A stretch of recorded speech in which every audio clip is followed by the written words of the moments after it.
Hey there guys, welcome back to another episode of Project C.A.R. So in this particular episode we continue what we started about 2 episodes ago when we removed the subframe from the car. So now it's in front of me in its entirety, and as you can see it's in a pretty rusty, dirty state. First off, I removed the blocks that are mounted at the far end that hold it to the car. These are held in place by simply 4 nut and bolt assemblies. Pretty straightforward, as you can see here in the picture that I've included just for your overview. They come off with probably a little bit of WD-40 in order to loosen them up, because mine especially were very rusty, and then you can just use your torque wrench, your socket wrench to take them off. Once those are done, you will have to remove the semi-trailing arms, which are these triangular shaped pieces that hold the wheel hub in place underneath the car, and also is the mount for the shock absorbers and the spring that's on top of that. Now this is where I start running into problems, and as you can see in the video is that every time I try to put any type of force with my socket wrench, the whole shaft will rotate.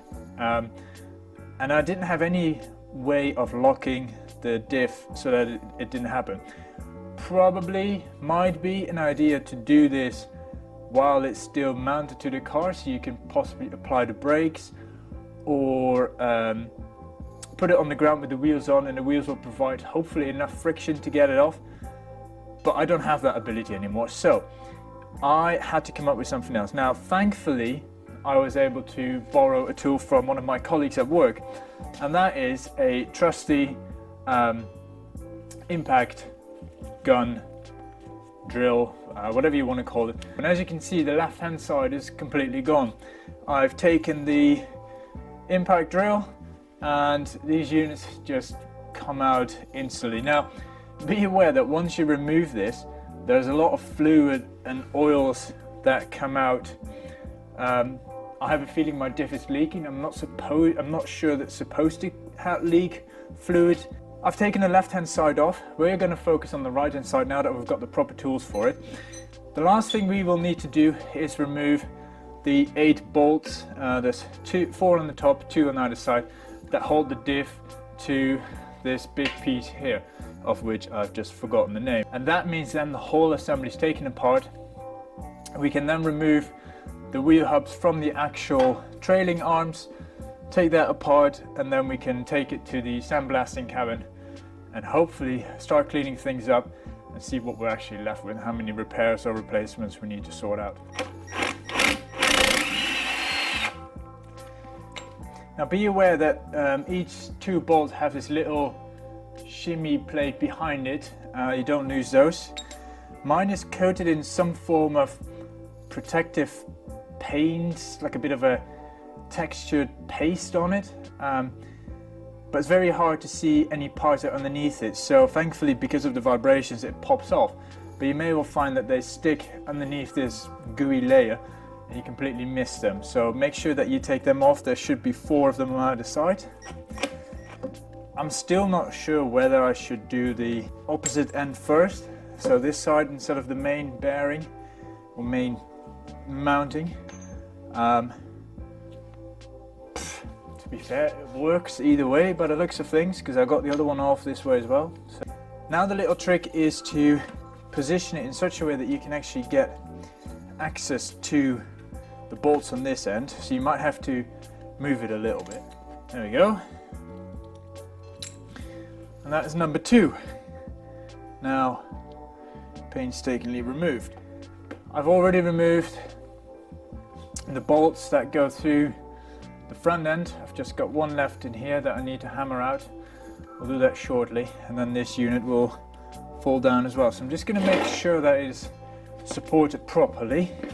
I don't have a lot of space and access, so I'm just going to use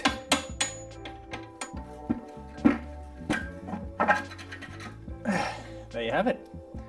Another part removed. Last thing, what I said we need to do is remove the support frame from the actual diff. Right then, last 2. I've just gone to grab the tool because I couldn't be asked to do it all by hand. Right, now we should be able to pull him off. Oh, I mean, just look at that.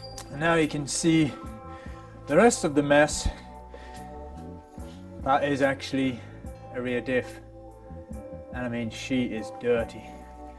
Dirty, dirty, dirty, dirty. Alright then guys, finally I've managed to clear the garage. So the next step is to disassemble this unit, which is called the semi-trading arm with the wheel hub assembly. I notice I've got 2 bolts here that would have hold the brake caliper in place. And I think there's a little bit of brake line still attached. First off, we're going to take these 2 caliper bolts out, size 17, to remove the bolts that normally hold the brake caliper in place. There we go. Now then, this unit here, this this nut holds the entire shaft in place. So my plan is to use I think it's a 30, or at least 30 seems to fit. And we'll see if we can undo him.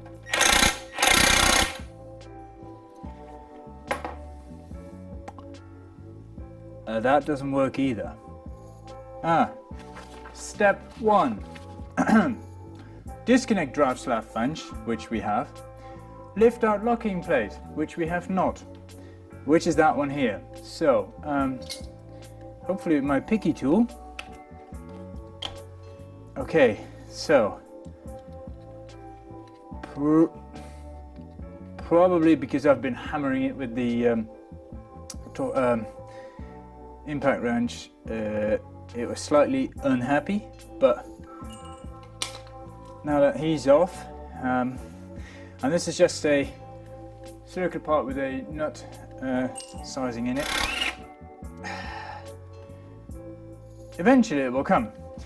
Trick is to, because your bolts for the wheel are still on it, hold that against the floor and then until it comes off. Hopefully this will work. We've used it before where we tried to get the brake caliper off the back. To be fair, this one might be an overkill. I need to grab a smaller one, but with a bit of luck this would actually do the trick.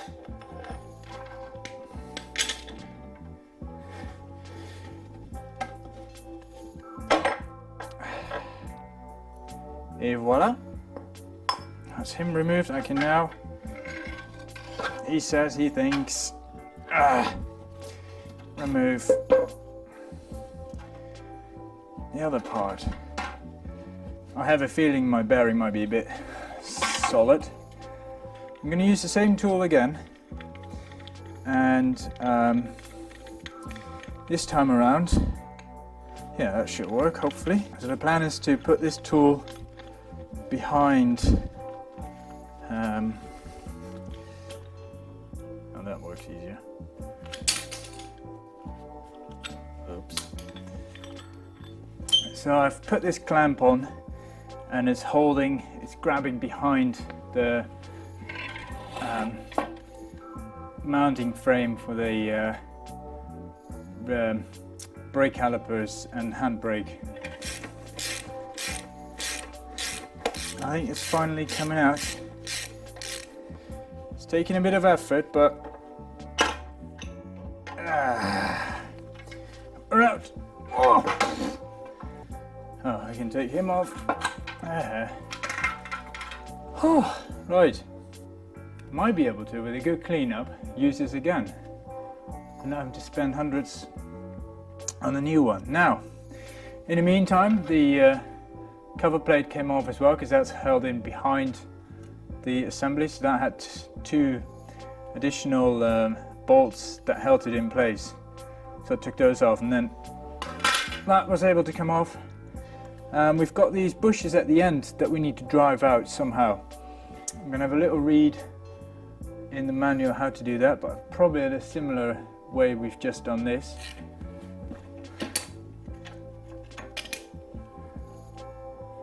Well, that's one removed. Now we're going to do the same trick on the other side.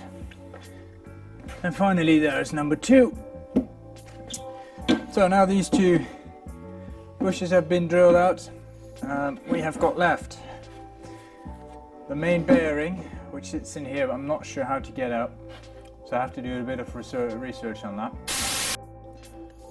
Well, it seems my camera decided that was enough for today, so it stopped recording for some reason.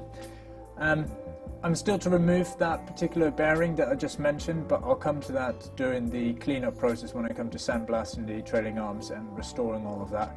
So I'll have to keep that for a different episode in the future.